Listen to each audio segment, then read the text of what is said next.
Hi అండి, this is రాజీ. ఎలా ఉన్నారండి అందరూ? ఈరోజు నాకు ఫ్రీక్వెంట్గా వచ్చే ఒక క్వశ్చన్కి ఆన్సర్ చేయడం కోసం వీడియో చేస్తున్నాను. మిల్లెట్ కుకీస్ చేస్తున్నప్పటి నుంచి నాకు వచ్చే క్వశ్చన్ ఏంటంటే, నేను ఓన్లీ మిల్లెట్ బేస్ ఐటమ్స్ మాత్రమే ప్రిపేర్ చేస్తాను అనుకుంటున్నారు. కాదండి, మీ అకేషన్ తగ్గట్టుగా అన్ని వెరైటీస్ కస్టమైజ్డ్ కేక్స్ని కూడా ప్రిపేర్ చేస్తాను.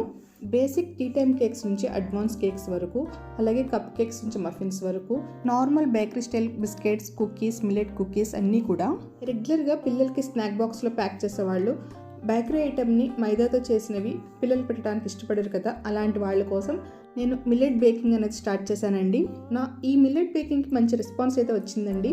మిల్లెట్ కేక్కి మైదాతో చేసిన కేక్కి డిఫరెన్స్ ఏంటంటే, మిల్లెట్స్తో చేసిన కేక్స్ ఓన్లీ మీరు టీ టైమ్ కేక్స్లా తీసుకోవడానికి మాత్రమే యూజ్ అవుతాయి. అదే మైదాతో చేసిన కేక్స్ అయితే ఫ్రాస్టింగ్ చేసి ఇలా డిజైనర్ కేక్స్లా చేయడానికి యూజ్ అవుతాయి. మరి మీకున్న డౌట్స్ అన్ని క్లారిఫై అని అనుకుంటున్నాను. మీరు కూడా ఇలాంటి కేక్స్ని ఆర్డర్ చేయాలనుకుంటే స్క్రీన్ పైన కనిపించే నెంబర్కి వాట్సాప్ చేయండి. Thanks for watching.